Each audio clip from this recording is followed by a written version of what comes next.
በክፍል አንድ ላይ የምንመለከተው በገና ምንነት ወይም ደግሞ በገና ምንድነው የሚለውን ርዕስ ስንመለከተው በገና ማለት በኢትዮጵያ ኦርቶዶክስ ተዋሕዶ ቤተክርስቲያን ብቻ የምንጠቀምበት መንፈሳዊ የዜማ መሳሪያችን ነው።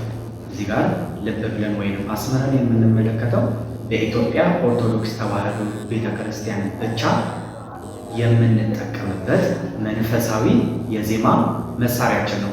መንፈሳዊ የዜማ መሳሪያችን ነው ስንል እግዚአብሔር አምላካችንን የምናመሰግንበት ስሙን በዝማሬ እያከበርን እንዲሁም ደግሞ እያመሰገንን የምንጠቀምበት የዜማ መሳሪያችን ነው። ስለዚህ ምንነቱ በገና ምንድን ነው የሚለውን ሀሳብ ስንመለከት እግዚአብሔር አምላካችንን የምናመሰግንበት የዜማ መሳሪያችን ነው። መንፈሳዊ የሆነ የዜማ መሳሪያችን ነው ማለት ነው። በመቀጠል የበገና ምንነት በገና ምንድነው ትርጉሙ ወይም ደግሞ የበገና ትርጉም ምንድነው የሚለውን ሀሳብ ስንመለከት በዚህ በገና ትርጉም በሚለው ሀሳብ ላይ በገናን በእማራዊና በፍካራዊ ፍቺ ተተርጉሞ ልናገኘው እንችላለን። በመዛግብቶች ውስጥ በእማራዊና በፍካራዊ ፍቺ ተተርጉሞ ልናገኘው እንችላለን። ይህም ማለት እንደየመጽሐፍት ደራሲያኖቹ እንደየመጽሐፍት ጸሐፊያኑ የራሳቸውን ሀሳብ ያስቀመጡትን እንመለከታለን። ከዚህ በመቀጠል በገና በመዛግብቱ ሲያስቀምጡ ወይንም ደግሞ ኪዳነ ወልድ ክፍሌ በመጽሐፈ ሰዋስው ወግስ መዝገበ ቃላት ወሐዲስ የሚለው መጽሐፋቸው ላይ እንዳስቀመጡት ከሆነ በገና በዕብራይስጥኛ ናጌን ብለው አስቀምጠውልናል። በገና በዕብራይስጥኛ ናጌን ብለው አስቀምጠውልናል። ናጌን ማለትም ነዘረ፣ መታ፣ ደረደረ ማለት ነው ብለው አስቀምጠውልናል። እንዲሁም ደግሞ በገና ማለት በቁሙ መዝሙር ማለትም ነው ብለው ተርጉመው አስቀምጠውልናል ማለት ነው።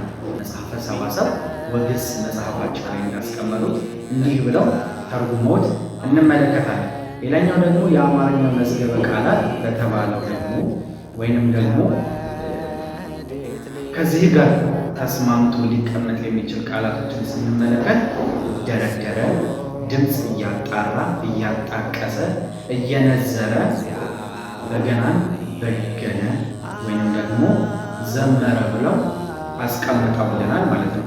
ስለዚህ እነዚህን በሙሉ ስንመለከት ስለ በገና የተነገሩት ሀሳቦች ኪዳነ ወልድ ክፍሌ እንዳስቀመጡት ከሆነ በገና ማለት ነዘረ፣ ቃኘ፣ መታ፣ ደረደረ ብለው እንዲሁም ደግሞ በቁሙ መዝሙር ድምፅ እያጣቀሰ ዘመረ ብለው አስቀምጠውልናል ማለት ነው።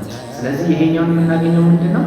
መጽሐፈ ሰዋስው ወግስ በሚል መጽሐፋቸው ላይ ኪዳነ ወልድ ክፍሌ የተረጉሙት ወይም ያስቀመጡልን መጽሐፍ ነው ማለት ነው። ከዚህ በተጨማሪም ደግሞ በገናን በሶስቱ መልኩ ተርጉሞልን ልናየው ልንመለከተው እንችላለን። በገነ፣ በገና፣ በገናዊ ብለው በሶስቱ መንገድ አስቀምጠውልናል።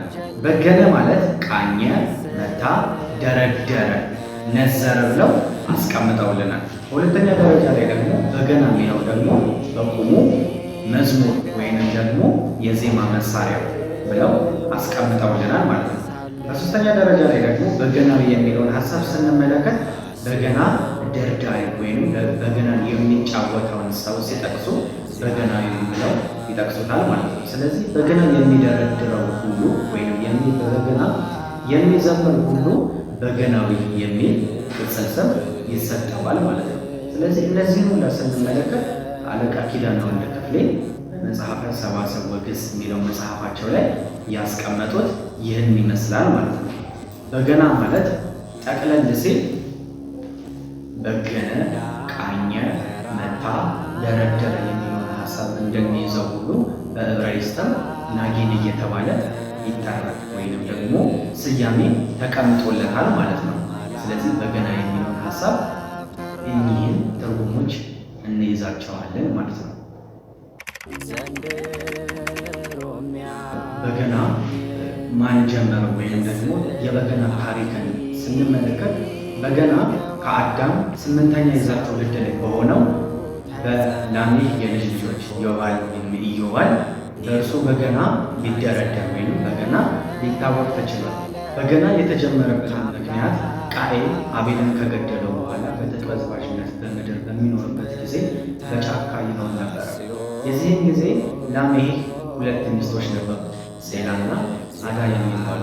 ከእነርሱ ጋር በሚኖርበት ጊዜ ላሜህ ዕድሜው በደከመ ጊዜ ወይም ደግሞ ዓይኑ ማየት በተሳነው ጊዜ በረድእ ይጓዝ ነበር። ከዕለታት በአንድ ቀን ላሜህና ረድኡ በጫካ በሚጓዙበት ጊዜ ቃየል በተቅበዝባዥነቱ በጫካ በሚመላለስበት ጊዜ ላሜህም የቃየልን መመላለስ በመስማት አራዊት እንዳይተናኮሉን ድንጋይን አቀበለኝ ይሏል ረድኡ። ረድኡም ይህንን በመስማቱ ድንጋይን ለላሜህ ያቀበለው። የዚህን ጊዜ ላሜህ አቅጣጫ ወይንም ደግሞ የቃየልን መንኮሻኮሽ የቃየልን ድምፅ ወደ ተሰማበት አቅጣጫ ድንጋይን ሲወረውረው የቃየልን ጭንቅላቱን ብሎት ይገድለዋል። የዚህን ጊዜ ላሜህ ቀርበው ሲመለከቱት አባታቸው ቃየል መሆኑን ይመለከቱታል። የዚህን ጊዜ እጅግ መሪር ሐዘንን በማዘናቸው ምክንያት ወደ ቤታቸው ይመለሳል።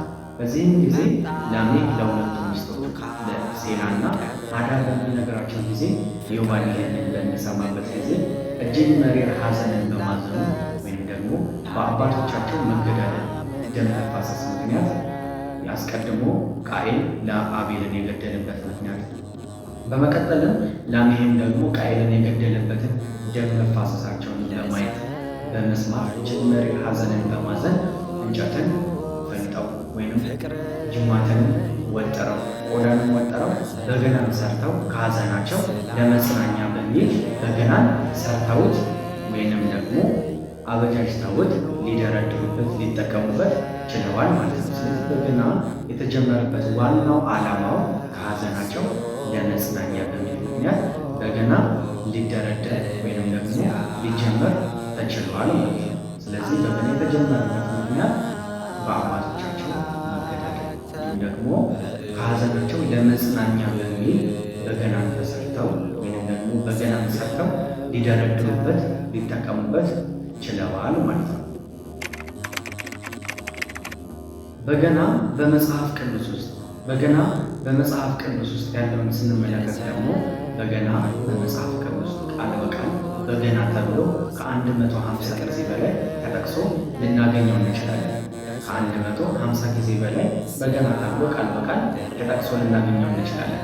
ለመጀመሪያ ጊዜ የተጠቀሰው በኦሪት ዘፍጥረት ምዕራፍ 4 ከቁጥር 24 ላይ ያለው ክፍል ስንመለከተው ላሜህም በገናንና መለከትን ይዞ አያታቸው እንደነበር መጽሐፍ ቅዱስ ላይ ያስቀምጠልናል። ስለዚህ በአዲስ ኪዳንም በብሉይ ኪዳንም በገና ከ150 ጊዜ በላይ ቃል በቃል በገና ተብሎ ተጠቅሶ ልናገኘው ወይም ደግሞ ልንመለከተው እንችላለን ማለት ነው። ስለዚህ በገና በብሉይ ኪዳንም በአዲስ ኪዳንም ተጠቅሶ የምናገኘው መንፈሳዊ የዜማ መሳሪያችን ነው ማለት ነው። ምንተ አስዮ